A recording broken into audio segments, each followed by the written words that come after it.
안녕하세요, 로버튜브. 오늘은 성화봉송이 아닌 방사능송이 되게 생긴 도쿄올림픽 성화 출발지 근황에 대해 이야기해보겠습니다. 도쿄올림픽이 몇 개월 앞으로 다가오면서 방사능 문제와 대지진 문제에 대한 우려의 목소리가 더욱 커지고 있습니다. 두 가지 문제 전부 인간의 힘으로 조절할 수 없기 때문이겠죠. 성화는 올림픽 대회의 메인 스타디움에서 대회 기간 중 계속 타오르는 성화대의 불을 말합니다. 올림픽에서 성화 봉송식은 대회 행사 가운데 가장 중요한 의식의 한 가지가 되었죠. 전 세계가 주목을 하는 의식인 만큼 개최국에서는 성화 봉송 주자나 일정, 성화봉의 디자인에 큰 의미를 담곤 합니다. 그런데 일본이 공개한 도쿄올림픽 성화봉송 일정에서 성화의 출발지가 후쿠시마인 것으로 나타나 큰 논란이 되고 있습니다. 일본은 이번 도쿄올림픽을 재건과 부흥의 상징으로 삼겠다는 입장입니다. 이번 올림픽을 통해 현재 겪고 있는 여러가지 난관을 헤쳐나가겠다는 당찬 포부를 가지고 있는 것이죠. 원전 사고로 인해 재건과 부흥이 필요한 지역이 후쿠시마이니 성화봉송을 후쿠시마에서 출발하고 원전 주변을 누비는 일정으로 짠 것으로 보입니다. 그리스 아테네에서 도착한 도쿄올림픽 성화가 출발하는 곳은 후쿠시마 제1원전에서 남쪽으로 20여 킬로미터 떨어진 제이빌리지입니다. 제이빌리지에서 출발한 성화는 4일간 원전 주변을 돌게 됩니다. 이 사실을 알게 된 국제환경단체와 그린피스는 해당 지역에 대해 조사를 시작했죠. 그런데 조사 결과가 되게 재밌습니다. 이곳에서는 방사능 고선량 지점인 핫스팟이 여러 곳에서 확인되었는데요. 방사선량이 너무 높아 사람이 살 수 없다고 판단되는 기화 곤란 구역까지 경로에 포함되었다고 합니다. 제이빌리지 부근의 방사선량은 기준치의 308배로 파악되었으며 원전 사고 이전과 비교해서 무려 1775배에 달했다고 합니다. 일본 정부는 이를 의식했는지 지난 10월 오염 물질을 제거하는 제염 작업을 실시했습니다. 큰 공을 들였지만 제염 작업으로 큰 성과를 얻지 못해 방사능 수치는 여전히 높았죠.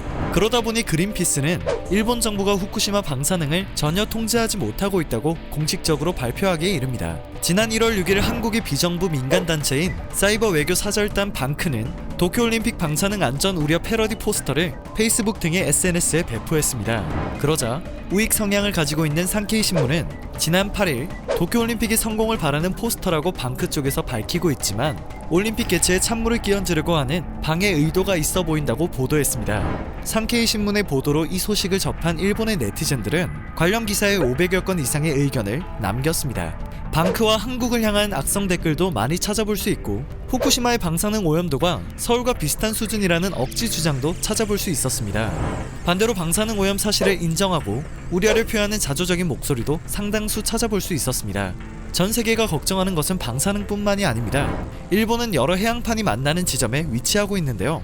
필리핀판과 유라시아판이 만나는 난카이 해구 부분에 압력이 점점 쌓여가고 있습니다. 이로 인해 난카이 대지진이 발생할 것이라고 예상하고 있어요. 일본 정부에 의하면 이 지진의 규모는 9.2도 정도로 세기급 대지진이 될 것으로 예측됩니다. 지진이 일어나게 되면 일본의 인명피해는 최소 23만 명 이상, 경제적 피해 규모는 하나로 1경 3,696조 원에 달할 예정이라고 합니다. 문제는 이 지진이 30년 내에 일어날 확률이 80% 이상이라는 것인데요. 일본에서 최근 발생했던 지진은 대부분 일본에서 100km 이상, 1000km 이상 떨어진 해역에서 발생했었기에 현재 올림픽 개최 중 대지진 발생 가능성에 대한 우려 또한 커지고 있는 상황입니다. 다가오는 3월 26일 도쿄올림픽 성화봉송은 시작됩니다. 원전 사고 전과 비교해 무려 1775배나 많은 방사선량이 측정된 성화봉송 출발 지점을 굳이 고집해야 할까 하는 의문이 듭니다. 출발이 당장 2개월 앞으로 다가왔음에도 성화봉송지에 대한 논란은 여전히 진행 중입니다. 오늘 영상은 여기서 마치겠습니다. 마지막까지 봐주셔서 정말 감사합니다. 늘 새롭고 흥미로운 뉴스를 전달해드리는 로버튜브 되겠습니다.